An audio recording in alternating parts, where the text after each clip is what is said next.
最後集經濟學家都順利，全部準備妥當，做快草地大賽準備。好啦，一起步嘅時候，我見到咧話留咗後邊有呢隻貿易風暴啊！另外見到前面上咗出嚟放頭啦，咦又係咧就雷神啦，歐洲茶靈上咗出嚟先。然之後先你見到咧就係有叻馬利取第二啦，另外埋邊仲有隻賺到笑啦。咁開邊咧見到黃衫嗰就係有隻快利街啦。咁然之後先見到咧另外隻灰馬綠衫嗰就係幻想大亨啦。後面中間帶住鼻箍嘅咧就係水生奇珍。另外開邊嘅咧都係有另外一匹灰馬經濟學家嘅。再過嚟馬位之後咧先至見到咧有啲袁志陽啦，咁啊馬勝威啦，包緊尾咧就貿易風暴啊。佢哋前領馬大概都係6個馬位啫。跑到剩翻13米嘅時候啦，我見到前邊啦上咗出嚟放頭啦，就呢件動物王國彩衣啦，就係雷神嘅，咪呢隻歐洲茶靈放頭。所以第二位拍住開邊黃衫嘅就係快利街啦。咁然之後先你見到咧就首先第三位賺到笑啦，拍住開邊就有呢隻咧就係叻馬利。所以個馬位之後先至見到咧就係有經濟學家啦。咁跟咗上嚟咧就有呢個水生奇珍，反而咧佢後邊先至係灰馬綠衫嘅就係幻想大亨啦。後邊有幾隻分別有啲係馬勝威啦，另外袁志陽啦，包緊尾嘅咧就係有啲係貿易風暴，佢前面馬都仲係有成咧就6至7個馬位㗎。好啦，轉咗大半個彎就嚟入直路嘅時候啦，剩翻700米啊！見到前面天文大頭仍都係歐洲茶靈嘅，拍住開邊仲有啲快利街啦，咁然之後先你見到咧，所以第三位仍然都係有叻馬利啦，咁再有啲先見到咧埋邊上緊嚟嘅咧，即係有啲賺到笑啦。後邊騎緊啲灰馬咧就係有啲經濟學家都幾勁嘅喎，埋欄仲有呢隻咧水生奇珍啊，另外開邊上緊嚟另外一隻灰馬咧就係幻想大亨啊，到之後400米長前面仍然都係有呢隻歐洲茶靈，呢個時候咧經濟學家幾個節目衝咗出嚟㗎啦，開邊嘅幻想大亨啊，埋邊亦都見到咧就係有啲賺到笑，同埋咧就係接埋欄嘅呢水生奇珍，中咗我時候啊，咁似乎咧經濟學家好輕鬆贏馬。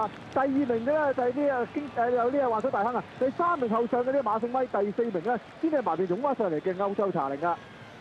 經濟學家都好輕鬆啊！呢場贏得一對灰馬。幻想大亨跑過第2啊，係啊。第三係邊隻馬勝威啊？馬勝威啊！馬勝威馬勝威啊！馬勝威啊！其實你覺唔覺得即係幻想大亨個加速力好似麻麻地啊？呢場今日睇佢閘前都我諗都影響咗決起馬㗎啦，嗰度狀態都係即係狀態一般嘅，你睇佢。我哋睇沿途走位都喺度講話，哇！呢隻10喺你前面一個馬位，你邊有把握啊？你點走咧？最靚位佢啊！係咯，你邊有把握過佢啊？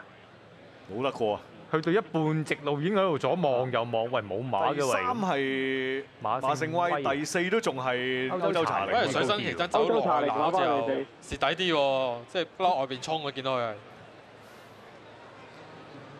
走裏邊冇乜嘢睇。哇！貿易風暴喺呢度啊！今日歐美見到幾人安，好快翻嚟喎！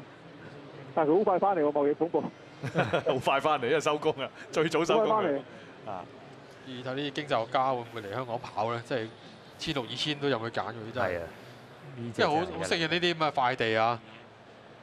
其實不過咧，如果你話咁睇咧，我都係中意跑2000多啲。係啊。我1800流步有嘛，喺香港。同埋跑1800都可能唔係佢好嘅路程。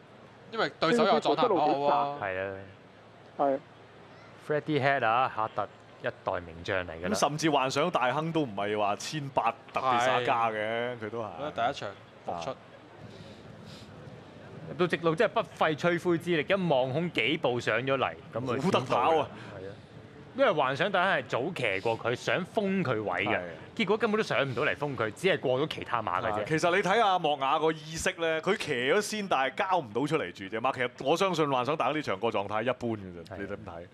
其實咧，如果你話睇翻幻想大亨咧，佢可以喺舊年睇住澳大利亞跑嚟上嚟食佢嘅話咧，其實呢場佢根本喺經濟學家身上邊咧，完全做唔到應該有嘅動作嘅。係啊，